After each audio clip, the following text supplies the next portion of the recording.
नमस्कार मंडळी, मी रोहित बापट. माझ्या यूट्यूब चॅनलवर तुम्हा सगळ्यांचं स्वागत. मित्रांनो, आज कवितेचे रसग्रहण या शृंखलेमध्ये पुन्हा एकदा आपण बासी मर्ढेकर यांची एक कविता बघणार आहोत. कवितेचं शीर्षक आहे ह्या दुःखाच्या कढईची गा. कविता थोडी वेगळी आहे, नेहमीच्या ढंगातली नाही आणि तशी थोडी अवघड देखील आहे. त्यामुळे असं होऊ शकतं की अनेकांना ज्या पद्धतीने ही कविता दिसली किंवा जे काही उमगलं, कदाचित मला काही वेगळं उमगलं असेल. त्यामुळे हे शक्य आहे. तरी देखील जे काही मला उमगलं ते मी तुमच्या समोर मांडण्याचा प्रयत्न करतो. आधी आपण ही कविता बघूयात आणि मग त्यानंतर त्याच्यावर थोड्या गप्पा मारूयात. ह्या दुःखाच्या कढईची गा, अशीच देवा घडण असू दे. ह्या दुःखाच्या कढईची गा, अशीच देवा घडण असू दे. जळून गेल्या लोखंडातही जळण्याची, पण पुन्हा ठसू दे कणखर शक्ती, ताकद जळकट. मोलाची पण मलूल भक्ती, मोलाची पण मलूल भक्ती, जशी कुंतीच्या लिहिली भाळी. खिळे पाडूनी तिचे जरा ह्या कढईच्या दे कुट्ट कपाळी. ठोकुनी पक्के काळे बळकट. फुटेल उकळी जमेल फेस, फुटेल उकळी जमेल फेस, उडून जाईल जीवन वाफ. तरी सांध्यातून कढईच्या ह्या फक्त बसावा थोडा कैफ. तव नामाचा भेसूर धुरकट. मित्रांनो, मला विचाराल तर ही कविता एक प्रकारची प्रार्थना आहे, एक प्रकारची आळवणी आहे देवासाठी, देवाला केलेली, की देवा तू दुःख दे, दुःख दे, पण ते सहन करण्याची देखील ताकद दे. दुःख तू जरूर दे आम्हाला, पण ते सहन करण्याची, त्याला सामोरं जाण्याची शक्ती सुद्धा आम्हाला दे. आणि ते करत असताना आम्ही माणूस आहोत, आम्ही चुका करू शकतो, आमच्या हातून चुका घडू शकतात, हे देखील आमच्या मनातून जाऊ देऊ नकोस. शर्ते शेवटी आपण माणूस आहोत आणि सुखदुःखातून आपण जाणार आहोत, याची आठवण सतत आम्हाला राहू दे.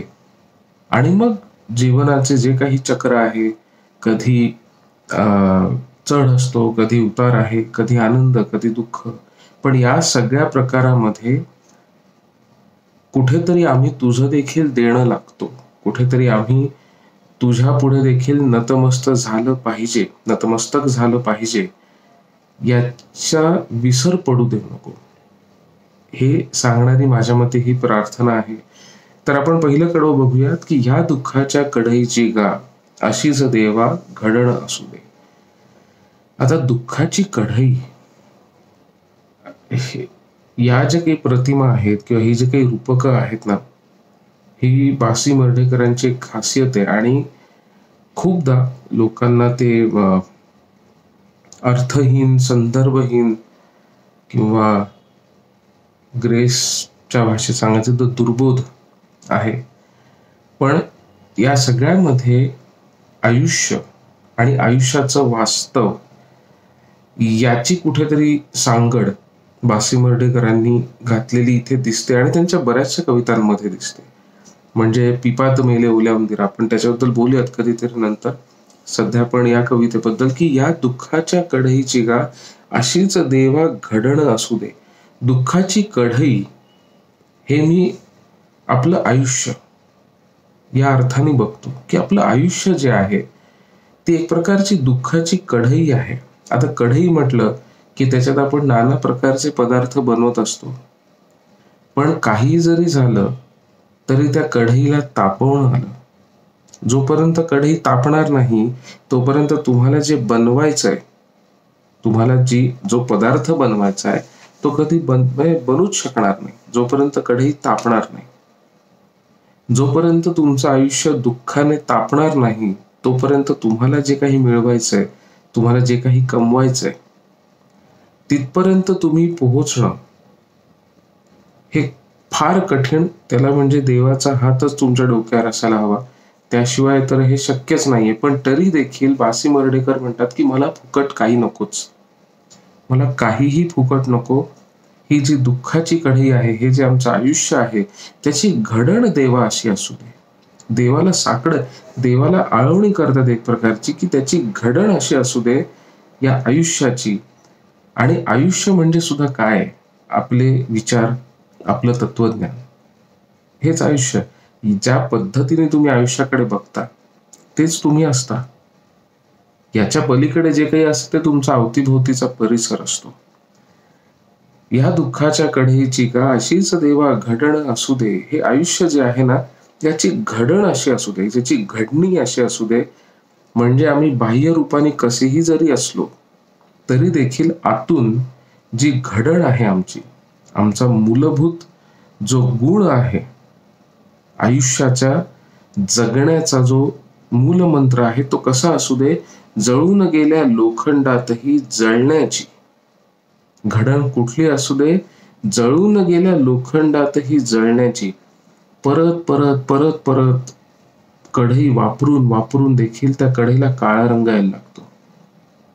सुरुवातीला तो काही पूर्णपणे काळा नसतो. तुम्ही जर कधी लोखंडाची कढई बघितली, तो काही दरवेळेस पूर्णपणे सुरुवातीला काळा नसतो, तो गडद करडा असतो. पण जळून जळून पूर्ण काळा रंग होऊन जातो त्याचा. वापरून वापरून संपूर्ण काळा रंग होतो.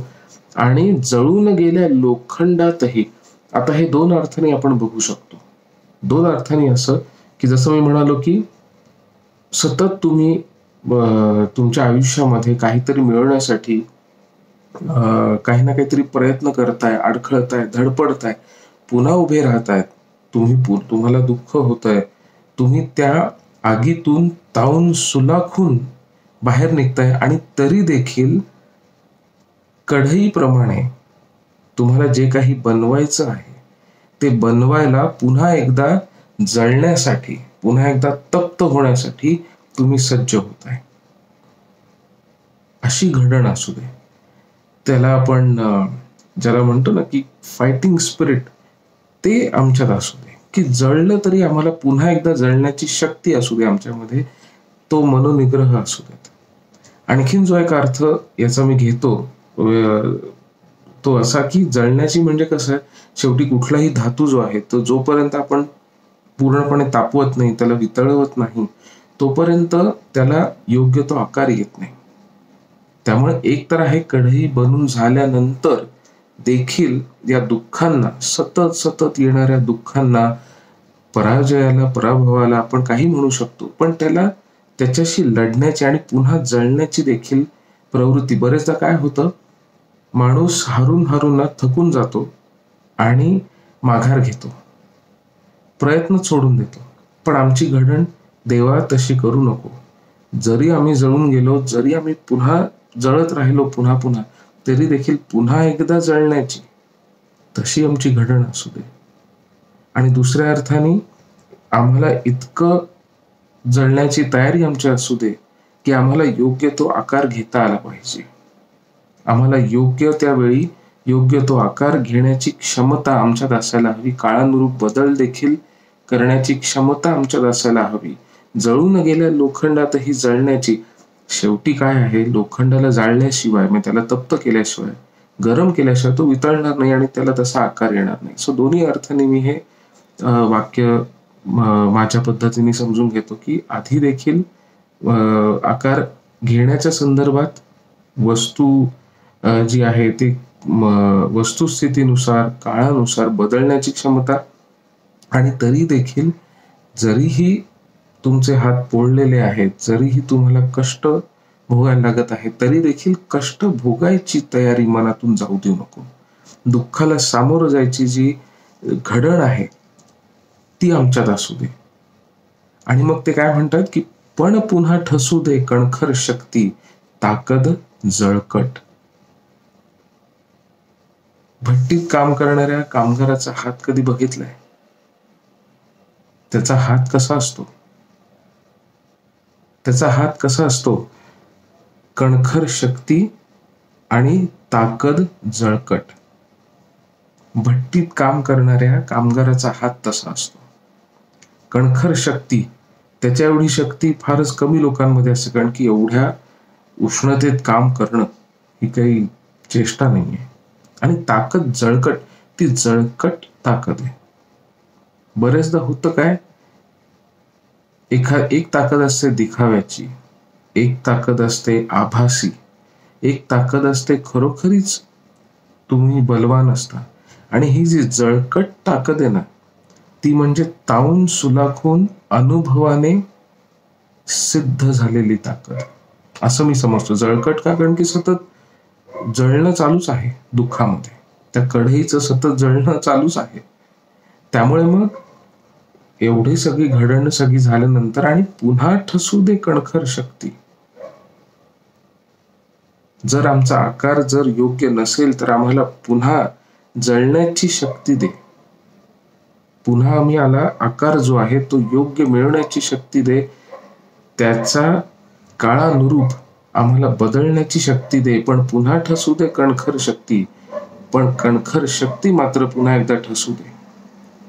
आम्ही स्वरूप बदललं, आम्ही सतत जळत राहिलो म्हणून आमच्यातली शक्ती कमी होऊ देऊ नकोस.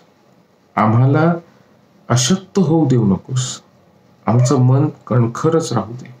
आमचे विचार, आमचं तत्वज्ञान जे आहे, जगण्याचं मन जे आहे ते कणखर राहू दे.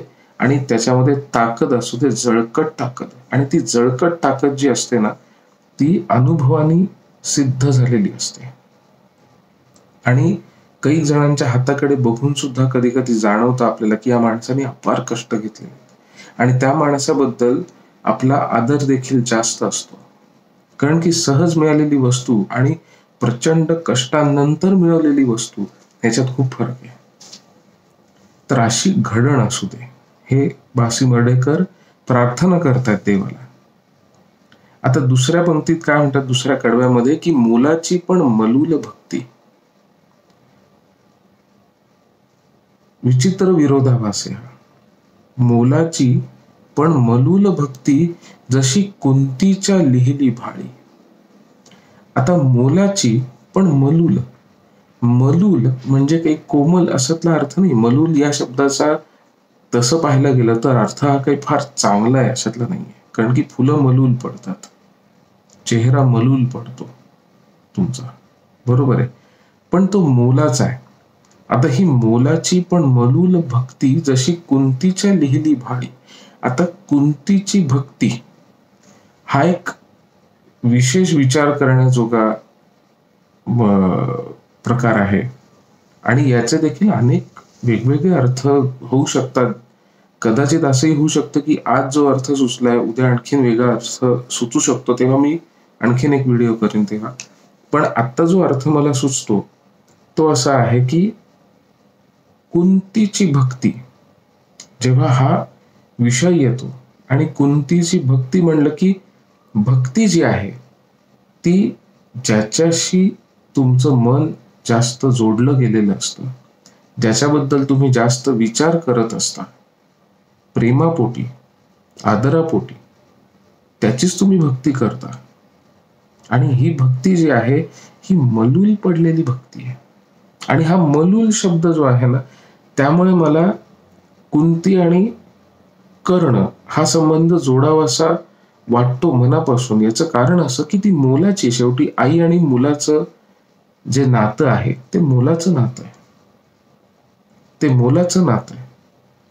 पण मलूल भक्ती आहे. मलूल का आहे?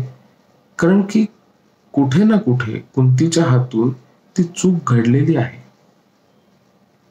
कुठे ना कुठे कुंतीच्या हातून ती चूक घडलेली आहे आणि ती सतत तिच्या भाळी, तिच्या माथ्यावर ती घेऊन वावरली शेवटपर्यंत, कुरुक्षेत्रापर्यंत. कुंती जी आहे ती आपली जी चूक होती त्या मुलाप्रती असलेली भक्ती, हा शब्द मी थेट भक्ती या अर्थाने घेत नाही, पण सतत त्याच्याबद्दलचा विचार, सतत त्याच्याबद्दल असणारी तळमळ जी आहे ती सतत कुंती आपल्या कपाळावरती घेऊन कुरुक्षेत्रापर्यंत गेली. आता हा एक अर्थ. दुसरा जो अर्थ मला सुचतो तो असा की कुंतीच्या आयुष्यात जे काही दुःख जे आलं, एक तर झालं कर्णाचं आणि दुसरं आहे की वैधव्याचं. आता ते जे दुःख तिच्या पदरी पडलं, खरं तर त्यात तिची चूक काही नव्हती. तिची चूक काहीही नाही. पंडूराच्या आणि दुसऱ्या राणीची चूक होती. पण तरी देखील नवऱ्याविषयी असलेली भक्ती जी आहे ती मोलाची होती, पण शेवटी ती मलूल झाली आणि ते तिला सतत कपाळावर, तिच्या मोकळ्या कपाळावरती वाहावं लागलं आयुष्यभर. ही दोन्ही प्रकारची भक्ती, दोन्ही प्रकारचे नातेसंबंध जे आहेत की ज्याच्यामध्ये एकामध्ये तुमची चूक, एकामध्ये दुसऱ्याची चूक, आणि तरी देखील ते आयुष्यभर तुम्हाला वाहावं लागतं. हा संदर्भ कुठेतरी मला या पंक्तींमध्ये दिसतो की एक तर आहे की तुम्ही चूक करता, माणूस म्हणलं की चुका होणार, आणि एक तर आहे की तुमची चूक जरी नसली तरी देखील तुम्हाला त्या चुकीचं, कोणाच्या तरी चुकीमुळे तुम्हाला दुःख ते भोगावं लागणार, आणि हे आयुष्याचं वास्तव आहे. असं कधीच होत नाही की मी चूक केली नाही म्हणून मला दुःख होणार नाही. असं काही नसतं. नशीब तुम्हाला कुठल्या क्षणी कुठले भोग भोगायला लावेल हे कोणीच सांगू शकत नाही. आणि आपलंही थोडंफार कुंतीसारखंच असतं ना. कधी कधी आपण चुका करतो, कधी कधी दुसऱ्याच्या चुकांमुळे आपल्याला दुःख भोगावं लागतं. थोडक्यात काय, तर तुम्हाला तुमच्या नशिबाचं दुःख असेल तर ते तुम्हाला भोगावंच लागतं. मग ते काही असो. पण कुंती जी आहे ना, ती माझ्या मते मानवी मूल्यांचं आणि सदोष मानवाचं एक प्रतीक आहे. सदोष निश्चितपणे पांडवांची आई होती, निश्चितपणे स्त्री म्हणून तिने तिचं कर्तव्य जे काही होतं ते ती करत राहिली, पण तिच्या हातून चुका देखील घडल्या. तसे आपण देखील सगळे सदोष आहोत, आपल्या हातून चुका घडत राहतात.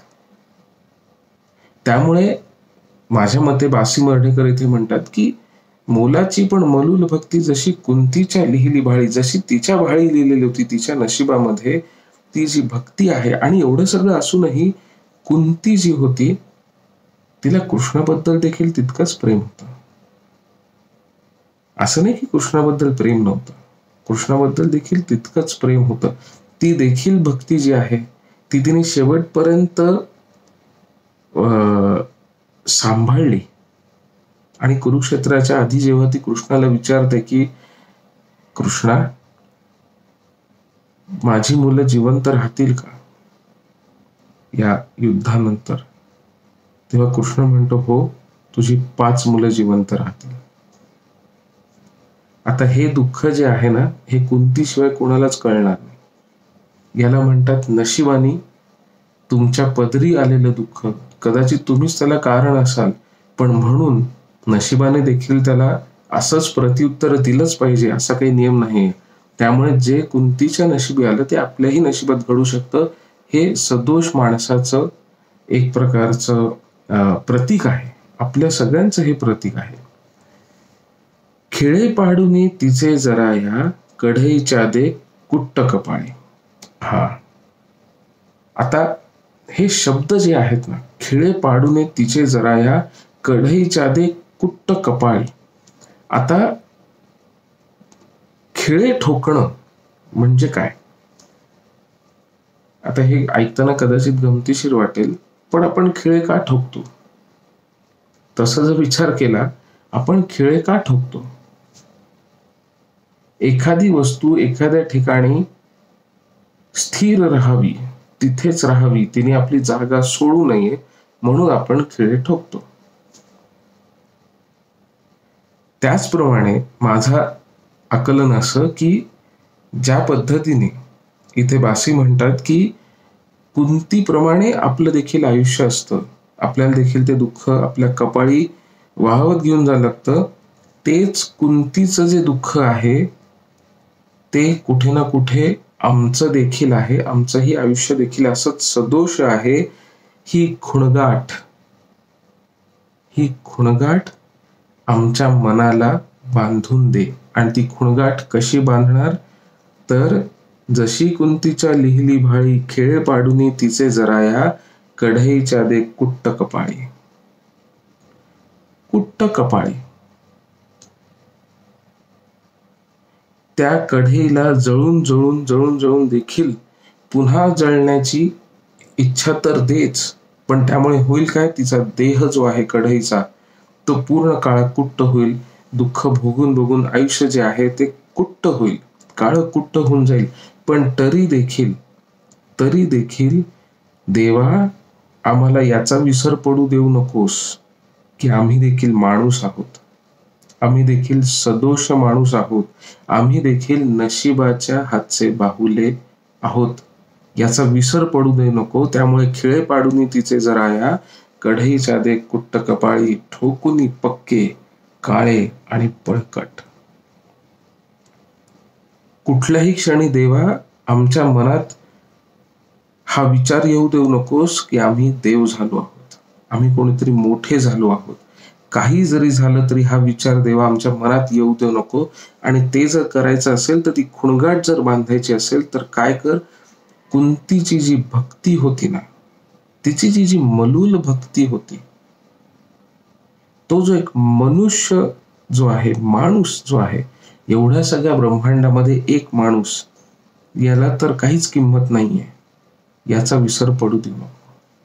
आपण काय तसं जगाचा विचार केला तर एक माणसाने काय असं होणार आहे. खूप जण म्हणतात की एका माणसाने जग बदललं, असं काही होत नसतं. हा आपण स्वतःसाठी तयार केलेला एक भ्रम आहे. तुम्ही नाही तर दुसरा कोणीतरी करेल, इतकं पण स्वतःला महत्व नाही द्यायचं. एवढ्या सगळ्या, आणि जगाचं तर सोडूनच द्या, संपूर्ण ब्रह्मांड जे आहे त्याच्यात आपण एक कणा एवढे पण नाही होत, अणु रेणूच्याही आकाराचे नाही जर तुलनाच करायची झाली तर. त्यामुळे या परिस्थितीमध्ये ते जे सदोष असणं जे आहे, आणि ते असून देखील ज्या गोष्टींबद्दल आपल्याला माया आहे, ज्या गोष्टींबद्दल आपल्याला आदर आहे, प्रेम आहे, आणि ज्यांची आपण भक्ती करतो, त्याचा विसर पडू देऊ नकोस देवा, याचा विसर पडू देऊ नको. आणि ती खुणगाट बांध, ती भक्ती जी आहे ती आमच्या कपाळावर ठोकून, खिळ्यासारखी ठोकून दे. आणि पक्के आणि काळे आणि बळकट, काही झालं तरी याचा विसर पडू देऊ नको. काही झालं तरी कुंतीची ती जी भक्ती होती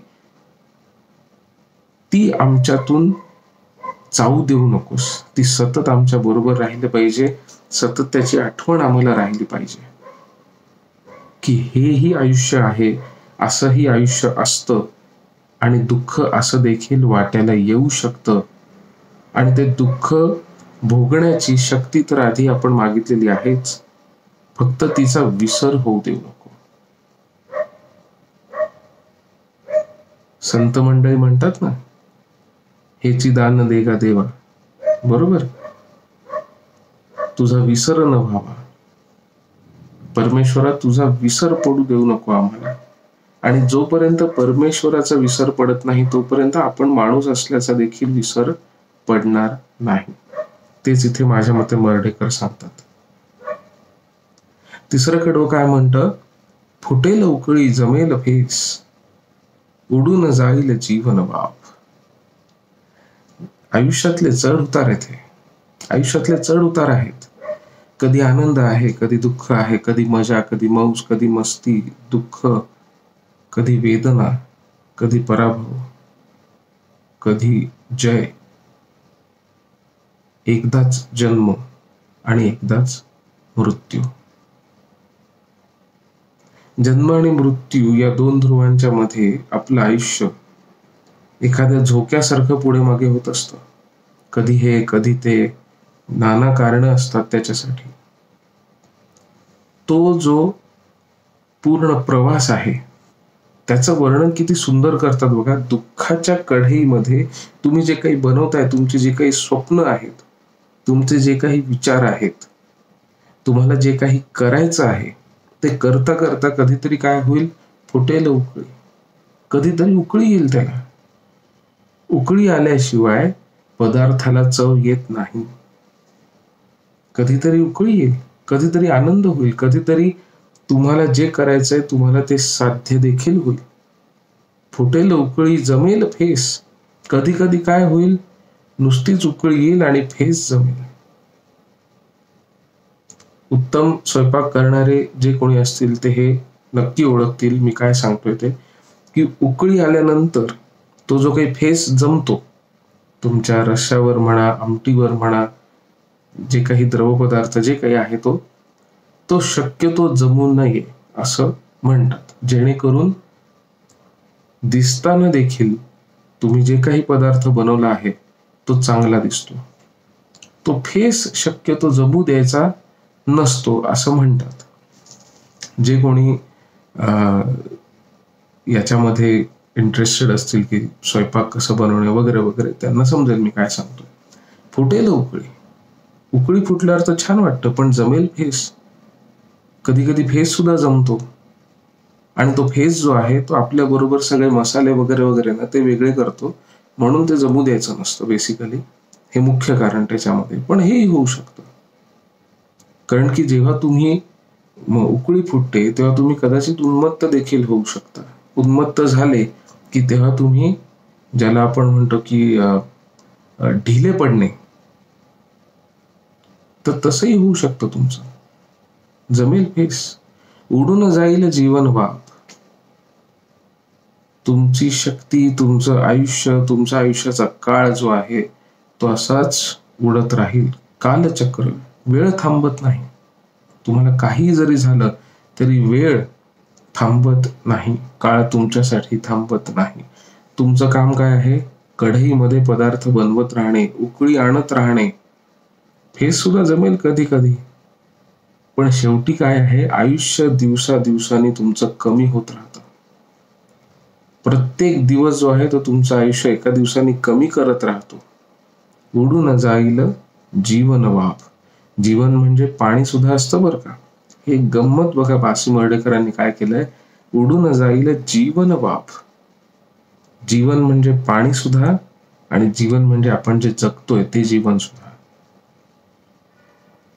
एक एक दिवसाने तुमचं आयुष्य कमी कमी कमी कमी होत चाललंय.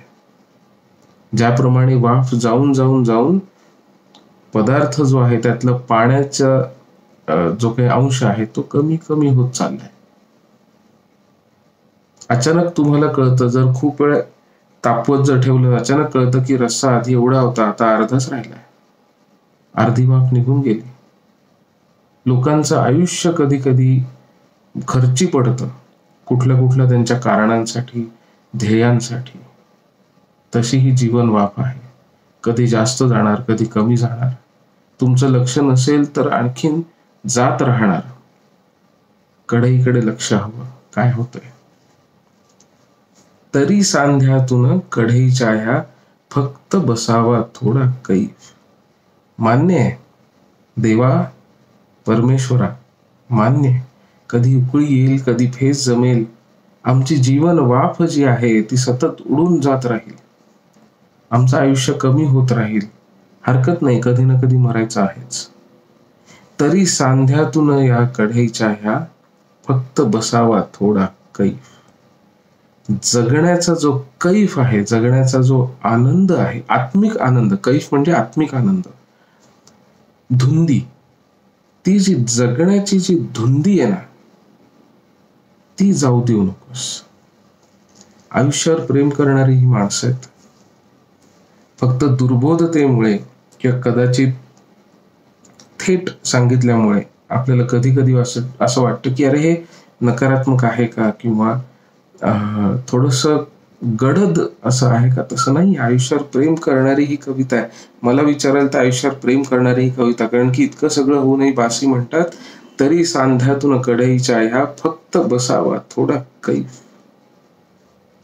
या सांध्यांमधून, कढईच्या सांध्यांमधून, आयुष्याच्या सगळ्या टक्क्या टोणप्यातून सावरून या सांध्यांमध्ये थोडा कैफ बसावा. थोडी धुंदी असावी, थोडी ही जगण्याची धुंदी असावी, थोडा आत्मिक आनंद मिळावा नुसतंच. आणि ही प्रार्थना आहे. बासी मर्ढेकर म्हणतात की तो कैफ आम्हाला दे परमेश्वरा. नुसतं जगत चाललोय, जगलो, थोडंफार काहीतरी केलं आणि मेलो, आयुष्याचा आनंदच घेतला नाही. आयुष्य इतकं सोपं नाही आहे, इतकं लवकर मिळत नाही.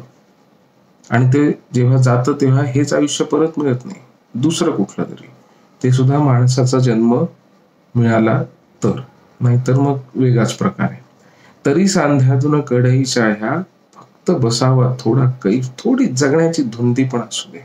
माणसाला थोडी धुंदी असली पाहिजे, थोडा आनंद घेण्याची देखील तुमच्यात क्षमता असली पाहिजे. ती क्षमता देवा मला दे, ती जगण्याची धुंदी मला दे. असू देत दुःख, कष्ट असू देत, चुका होऊ देत, यातना होऊ देत, पराभव होऊ देत, पण तरी देखील जळण्याची क्षमता आणि ती शक्ती आम्हाला देत राहा. ती उकळी आणण्याची क्षमता आमच्यामध्ये निर्माण करत राहा. कदाचित फेस येईल, वाफ उडून जात राहील. ती भक्ती जी आहे ती ठासून आमच्या कपाळी दे. आम्ही माणूस आहोत, माणसासारखं जगलं पाहिजे. आणि ते जगता जगता त्या जगण्याचा देखील आनंद घेता आला पाहिजे. त्या जगण्याच्या धुंदीत आम्हाला जगू दे की आम्ही जगतोय, होय आम्ही जगतोय, याची जाणीव आम्हाला असू दे. तरी सांध्यातून कढईच्या ह्या फक्त बसावा थोडा कैफ, तव नामाचा भेसूर धुरकट. थोडासा कैफ जो आहे तो बसू दे आणि त्या कैफ मध्ये, त्या धुंदीमध्ये जोड मिळू देत. कशाची जोड? तव नामाचा भेसूर आणि धुरकट. भेसूर हा शब्द का वापरलाय? एवढी सगळी दुःख भोगल्यानंतर तुमचा आवाज कसा काय नीट येणार? दुःखाचा सोहळा आहे हा. आयुष्य दुःखाचा सोहळा आहे. आयुष्यभर ज्या माणसाने कष्ट घेतलेले असतात त्याचे हात तुम्हाला कधी मऊ आणि गुळगुळीत कधी लागतील का? नाही. ते निबर, राकट, काळे, भेगा पडलेले तसेच सापडणार तुम्हाला. आणि तो माणूस जेव्हा परमेश्वराला हाक मारेल ना, तेव्हा तो तुमच्या माझ्यासारखा कदाचित सुरामध्ये हाक नाही मारणार, कारण की त्यांनी जे काही भोगलंय त्या सगळ्या भोगांचे स्वर त्याच्यामध्ये असणार आणि ते आपोआप भेसूरच होणार. फक्त त्याच्यात देखील जगण्याची धुंदी असू दे देवा, त्याच्यात देखील जगण्याची धुंदी असू दे. फक्त बसावा थोडा कैफ, तव नामाचा भेसूर धुरकट. तो कैफ जो नामाचा आहे ना तुझ्या, की देवा तुझ्या असण्याचा जो कैफ आहे, तुझ्या नामस्मरणाचा, तुझं नाव घेण्याचा, तुला प्रार्थना करण्याचा जो कैफ आहे ना, तो देखील त्या सांध्यांमध्ये असू देत. सांध्यांमध्ये जेव्हा थकून दमून भागून गेल्यानंतर जेव्हा तुम्हाला हात देखील उचलता येत नाही, कधी कधी पाय उचलता येत नाही, तेव्हा प्रत्येक सांध्यांमधनं परमेश्वराचं नाव येत असतं की देवा ही वेदना नको, देवा ही वेदना नको. आणि तेव्हा तुम्ही सुरात आळवणी करत नाही, तेव्हा ती भेसूर असते, थोडीफार धुरकट देखील असते. धुरकट यासाठी, आता मी जो अर्थ घेतला धुरकट म्हणजे मी करडा किंवा अस्पष्ट या अर्थाने याच्याकडे बघतो, तो यासाठी की तुम्ही परमेश्वराचा धावा करणार आहात, यासाठी नाही की परमेश्वर तुम्हाला आवडतो, यासाठी की तुम्हाला वेदना होते, म्हणून तो धुरकट आहे. तो तितका शुद्ध नाहीये, म्हणून तर भेसूर म्हणतात ना. कैफ जो आहे तो नामाचा भेसूर आहे. तो कैफ तो धुरकट आहे, पण तो असू देत, तो सुद्धा असू देत. त्याच्यामध्ये सुद्धा एक प्रकारचा कैफ आहे, त्याच्यामध्ये सुद्धा जगण्याची एक प्रकारची धुंदी आहे. या आयुष्याच्या या दुःखाच्या कढईची गा अशीच देवा घडण असू दे, जळू न गेल्या लोखंडातही जळण्याची. हा दुःखाचा सोहळा आहे. या दुःखातून पार जाण्याची क्षमता आमच्यात निर्माण कर देवा. आणि तुझा विसर पडू देऊ नको. मान्य आम्ही माणूस आहोत, आम्हाला दुःख झाल्याशिवाय, वेदना झाल्याशिवाय तुझी आठवण येत नाही, पण ती तरी आमच्या सांध्यांमधून घालवू नकोस. तेवढी तरी आठवण तुझ्या नामाची येत राहू दे, जेणेकरून आम्ही जिवंत आहोत याची आठवण सतत आम्हाला होत राहील आणि या जगण्याच्या दुःखातून सावरण्याची देखील शक्ती आम्हाला मिळत राहील. याच्यावरून आणखीन एक आठवलं, दुःखावरनं आणि आपण जिवंत आहोत याची जाणीव. रडणं आणि खरोखरचं रडणं, मी आनंदाश्रू नाही म्हणते, खरोखरचं रडणं हे कोणालाच आवडत नाही. कोणीच रडलेलं, जर जो माणूस योग्य विचार करत असेल, स्थिर बुद्धी असेल, तो शक्यतो कोणाच्या रडण्यावरून खुश होणार नाही. तसं काही कारण नाही. पण तरी देखील जन्माला आलेलं बाळ सुदृढ आहे की नाही हे कशावरून ओळखतात? त्याच्या रडण्यावरून ओळखतात. मान्य, बाळाला काही ना काहीतरी वेदना होत असतात, त्याला कळत नसतं बिचारायला की आपल्याबरोबर काय घडतंय, म्हणून तो रडतो. पण त्या रडण्यामुळे आपल्याला समजतं की बाळ जिवंत आहे आणि सुदृढ आहे. जोपर्यंत बाळ भुकेने रडत नाही तोपर्यंत आई दूध पाजत नाही. जिवंतपणाचं लक्षण आहे. फक्त आपण मोठे जेव्हा होतो ना वयाने, तेव्हा आपल्याला वाटायला लागतं की रडणं हे मरण्याचं लक्षण आहे, हे जगण्याचं, जिवंतपणाचं लक्षण नाहीये. पण रडणं हे सुद्धा जिवंत असण्याचं लक्षण आहे. त्याचा देखील तुम्हाला सोहळा करता आला पाहिजे, दुःखाचा सोहळा करता आला पाहिजे. आणि तेव्हा तो सोहळा करण्याची आम्हाला शक्ती दे, ती घडण आमची तशी असू दे की दुःखाचा देखील सोहळा आम्हाला करता आला पाहिजे. तर मित्रहो, हे होतं या दुःखाच्या कढईची गाळ या बासी मर्ढेकर यांच्या कवितेचं मला रुचलेलं, मला उमगलेलं रसग्रहण. ज्या पद्धतीने मी ही कविता समजून घ्यायचा प्रयत्न केला ते मी तुमच्या समोर सादर केलं. पुन्हा एकदा, कविता ही एकाच पद्धतीने बघायची नसते. ज्याच्या ज्याच्या संदर्भानुसार, अनुभवानुसार, कधी कधी काळानुसार देखील कवितेचे वेगवेगळे पैलू तुम्हाला दिसतात. मला जे काही पैलू आज दिसले ते मी तुमच्यासमोर मांडले. असंही होऊ शकतं की आणखीन काही दिवसांनी कदाचित आणखीन कुठले कुठले अर्थ त्याच्यातून समजू लागतील, तेव्हा कदाचित पुन्हा एकदा व्हिडिओ बनवेन. पण तूर्तास इथेच थांबतो. तुम्हाला हे रसग्रहण कसं वाटलं मला नक्की कळवा. आणि जर तुम्ही पहिल्यांदाच हे रसग्रहण ऐकत असाल तर माझ्या चॅनलला भेट द्या एकदा. आणखीनही बऱ्याच कवितांचे रसग्रहण मी अपलोड केलेले आहेत.